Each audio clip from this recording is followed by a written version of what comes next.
When done right, movies can be a great way to teach people about events in history, because it allows both for audiences to experience these events visually, as well as guarantee that it will keep their attention. But because of that, many are apt to forget that most movies are simply that, movies, and are willing to bend history pretty far to better suit the given story, be that for thematic purposes or simply to make things more interesting. And as a result, many will take movies that are labeled as quote historically accurate at face value even when it's actually wildly inaccurate to what actually happened, causing the general public to have a very flawed idea of how certain events in history played out because of that. And today, I'd like to go over a few movies that touted themselves as accurate to real life when they actually weren't, and how much it shaped the public's perception of those events as a result. And due to the nature of this video, there will obviously be major spoilers ahead for any movie that's brought up. So in case there's something you don't want ruined, you really should keep on the lookout. I won't be giving out any other spoiler warnings in this video.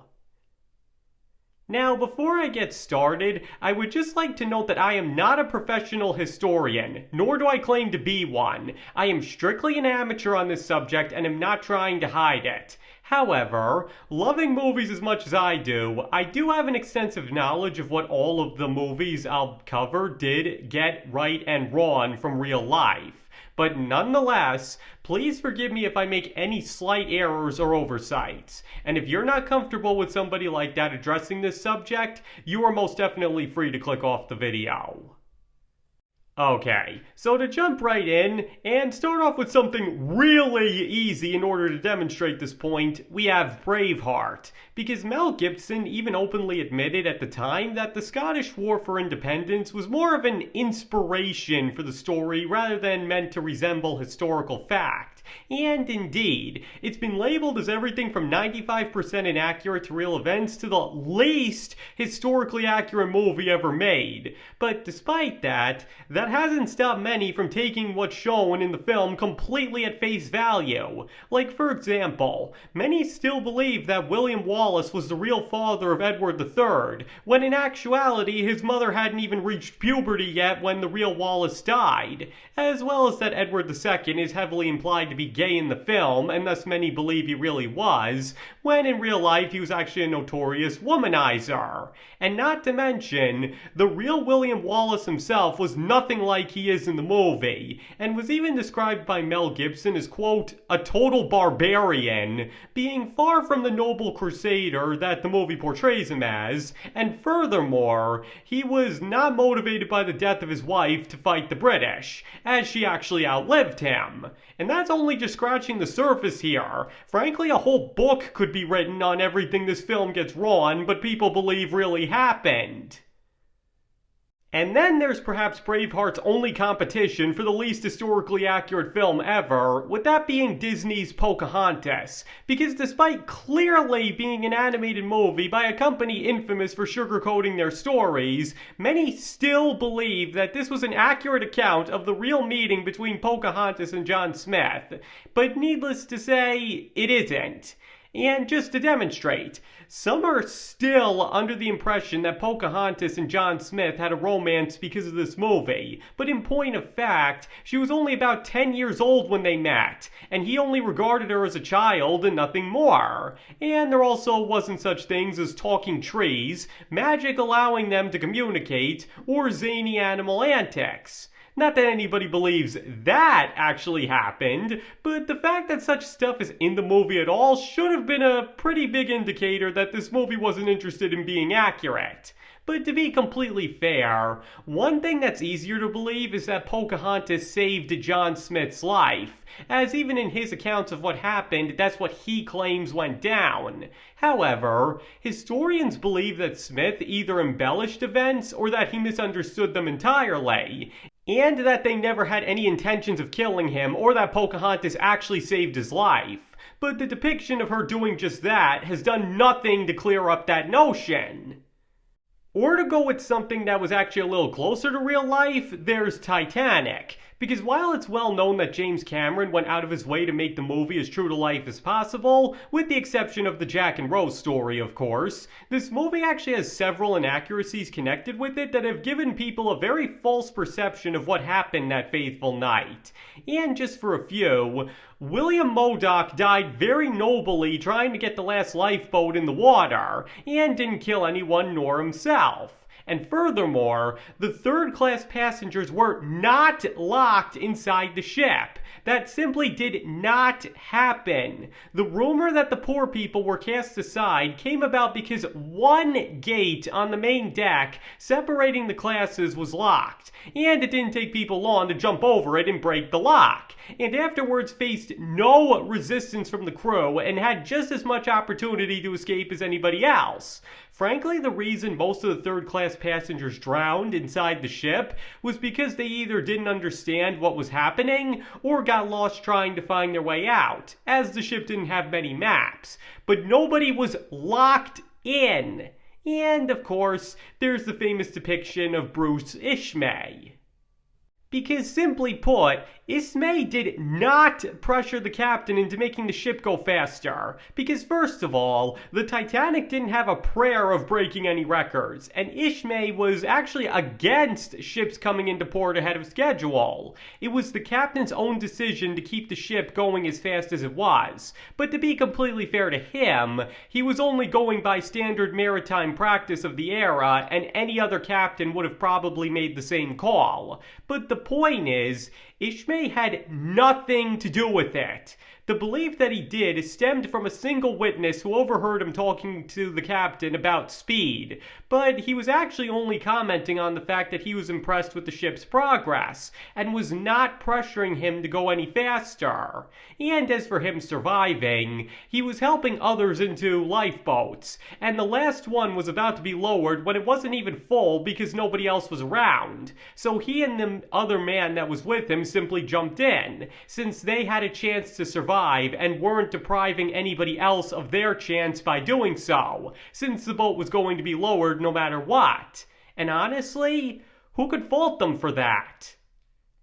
William Randolph Hearst, that's who. Because Hearst, the biggest newspaper Mongol in the country, had had a falling out with Ismay years prior, and took advantage both of his survival and the public's need for a scapegoat to disgrace him, and needless to say it worked with flying colors. In the court of public opinion, Ismay would be held guilty of the Titanic sinking and unfairly labeled a coward for the rest of his life, and well beyond due to always being portrayed as the villain Hearst painted him as in depictions of the Titanic sinking.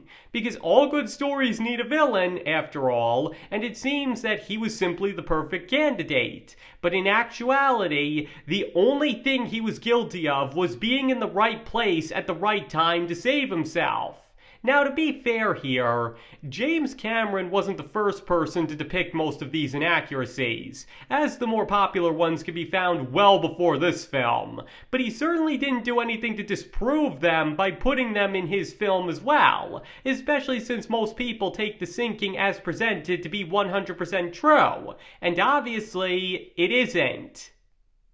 But to go with something a little less extreme, there's also The Untouchables, which chronicles Eliot Ness's attempts to take down Al Capone's criminal empire. Now, while this movie does get some things right, particularly when it comes to Capone's extremely two-faced and violent nature, most of the facts surrounding the titular characters are made up. Because first of all, Eliot Ness and Al Capone never actually met. Their meetings in the film were added simply for dramatic purposes and had no basis in reality. And Capone never actually threatened any of them with death, much less go through with it, because he knew he'd face way too much retribution for doing so. The whole reason they were actually called the Untouchables was because Capone tried repeatedly to buy them off, just as he did with everyone else he couldn't kill, and they always refused. So needless to say, the movie takes many artistic liberties with what actually happened in order to make things more exciting and dramatic, because the real thing involved a lot more paperwork than anything else. But that still doesn't stop people from thinking that the Untouchables' takedown of Capone was a much bloodier affair thanks to this film. But as I just noted, in point of fact, very little blood was spilled on either side. And obviously, yes, that includes Elliot Ness pushing a guy off a roof. That didn't happen. But none of this is to say that The Untouchables is a bad movie just because it's historically inaccurate, because it isn't. It's actually a pretty good movie. It's just not true to life. But as I said at the start, a lot of filmmakers want to use historical fact as the basis for telling their own compelling story, and the results can indeed be great ones regardless of accuracy. Like, for example, Amadeus is honestly an artistic masterpiece of obsession, artistry, and tortured genius all rolled into one. And as I noted in my video on how to make a boring topic fun to watch, which you can find a link in the description to, F. Murray Abraham's performance as the older Antonio Salieri is honestly mesmerizing and frankly makes the whole movie just with his fascinating presence alone. Frankly, the only criticism a movie like this can receive is that it's historically inaccurate, but even then it was totally justified considering the story it ends up telling. But nevertheless, the depiction of Salieri's one-sided feud with Mozart is completely untrue and has no basis in reality. Again, it makes for a wonderful story, but the events themselves are untrue, though many have come to believe otherwise due to its popularity. Now, to once again be fair, it does get some things right, such as Mozart's overall personality, his money problems, and his death resulting from alcohol poisoning at age 35. But again, anything having to do with Salieri is completely fictitious, as among other things, he was not a devout celibate, he did not declare war on God, and as I already mentioned, he held absolutely no animosity towards Mozart and was in no way responsible for his downfall or death. In fact, he was actually said to have helped pay for his son's schooling in his teenage years and spoke highly of him as a fellow composer. Now, some might think that such a depiction of Salieri in the film and play it's based on is unfair, considering the very negative context it puts him into, but again, it was simply trying to tell a great story, and most definitely succeeded at that task, and never claimed to be 100% accurate to real life. The fact that people did take it that way was simply a consequence of using real people's names in historical events, but was obviously not deliberately intended on the writer's part.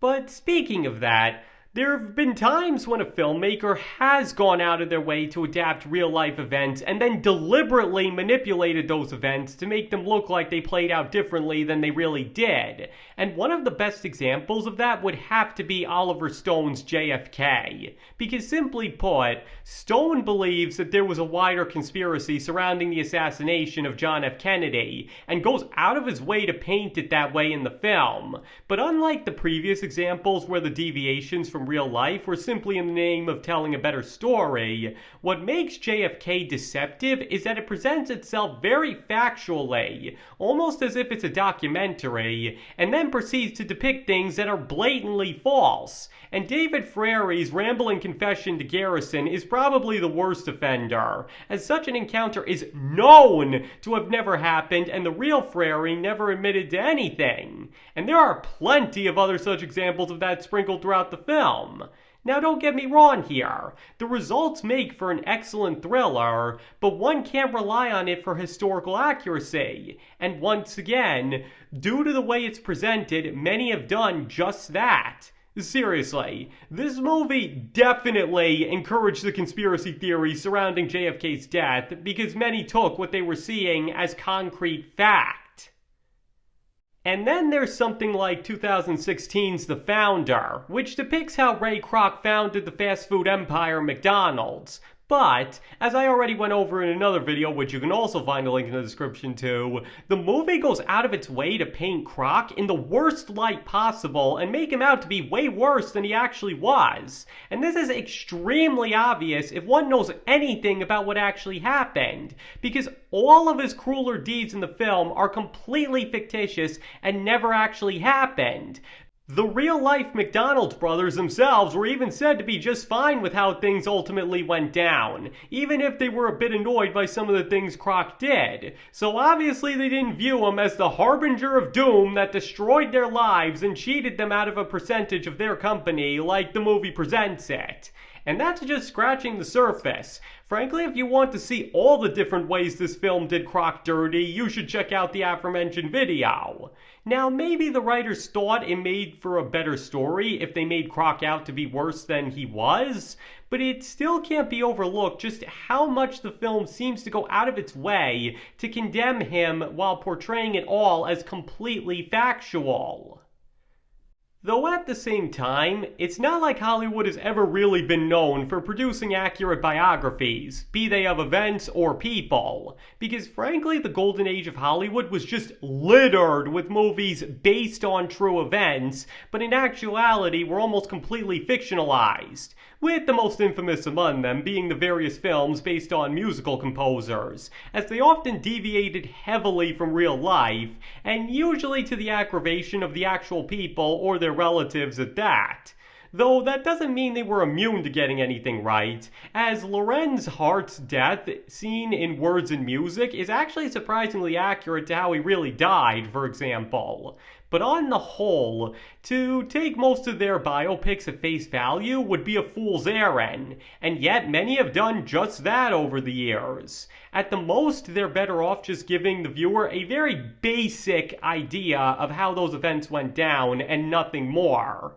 Though, to be fair, there were a few movies from that era that were actually very true to real life, with the best example probably being 1943's Madame Curie, because while a few small changes were made, pretty much everything shown are things that actually happened, from the way her and Pierre Curie fall in love to the way they discover and prove the existence of radium to Pierre Curie's death. That's all exactly how it really went down. Now again, maybe a few slight changes were made, but this is one film that can be taken as more or less fact, because that's exactly what it is, mostly due to Curie's own daughter being a consultant on the film. But as I've already stressed, this is most definitely the exception here. Though another good one to note is the 1964 war movie Zulu, which actually serves as a pretty accurate account of what's known as the miracle of Rorke's Drift. But even then, it's very similar to a lot of the other examples in that it changes certain stuff in order to either simplify or enhance the story. But nonetheless, it's still a great movie. It just doesn't make for a perfect history lesson. Like, for example, the missionary characters were gone long before the battle started and didn't participate in the preparations for it. Chard and Bromhead were heavily assisted in their defenses by another man who was omitted from the film. The characterizations of Frank Bourne and Henry Hook are basically reversed, to the extreme irritation of Hook's children, and such things as the singing match between the Zulus and the British, and the Zulus saluting the British before leaving didn't happen. The real-life event was a lot more quick and chaotic. But once again, the results still make for an excellent war movie, so most of these inaccuracies are easy to forgive. And notably, 15 years later, a prequel would be made to this film called Zulu Dawn, which was much more historically accurate and based in real life, yet wasn't nearly as well received, which only proves that sometimes movies are indeed better off going with what makes for the best story, rather than adhering strictly to the facts at every turn. Now, to once again be completely fair here, inaccurate accounts of how events went down in fictional stories being taken as fact goes way further back than the golden age of Hollywood. Heck, entire myths were created in the old days surrounding historical events that added in things like gods and other mythical creatures. Even William Shakespeare himself is guilty of that, because his depictions of such people as Richard III, Julius Caesar, Mark Antony, and Cleopatra are all taken these days as basically historical fact, even if quite a few elements to his stories are disputed by historians. But as I noted in my video on classic literature, which you can also find a link in the description to, Shakespeare was never one to trouble himself with realism and was only interested in what made for the best story possible. Even Macbeth was actually based on real events, but considering the presence of the witches, most are not as quick to take that particular story at face value. But nonetheless, the figure of Macbeth today is only known to people because of Shakespeare's writings, with who the real man was and his own accomplishments being completely lost to time with the general public. But that's the final result when your story is written by perhaps the most acclaimed writer of all time. And speaking of that, I'd just like to note that this video isn't meant to be a condemnation of movies that bend the truth or make up false accounts of historical events. Absolutely not. Because as a man who's actually written books, I can completely understand how a real-life situation may provide the perfect basis for a fictional story, and how changing events to better suit that story is frankly the best thing to do, especially when the person in question isn't really interested in being historically accurate in the first place. Again, speaking as a writer myself, I totally understand that. Instead, this video is more a cautionary tale for audiences and how they shouldn't take most movies, even ones that claim they're based on true events, completely at face value without doing their own research. Because simply put, as all the examples I've gone over demonstrate, movies are not documentaries. They are meant to entertain people. And if changing something from real life is going to better accomplish that, they are going to do it. Most movies aren't and cannot be Oppenheimer. And even that film gets a few things wrong. As several of the aforementioned movies even prove, sometimes the only way to make certain events interesting to the average moviegoer is to twist it around and add things that didn't actually happen. And as I just said, not only is there nothing wrong with that, but the results have led to some truly great films. It's just that people need to keep in mind that most movies aren't made with realism or accuracy in mind, and thus need to be more careful with what they do and don't take to be historical fact. Alright, I think that just about covers everything. So now why don't you give me your thoughts on this? Do you believe that audiences need to be more wary of how accurate movies advertised as based off true events are because films are made to be entertainment first? Or do you believe that such stories should be as true to life as possible, like Oppenheimer was? Please feel free to let me know in the comments below. And as I always say, you don't have to agree with any opinions expressed in this video if you don't want to. You can feel about this or any other topic we discuss here that you'd like, and I nor anybody else can tell you you're wrong. And thank you all for watching. I greatly appreciate all of it. And I hope to see you all next time.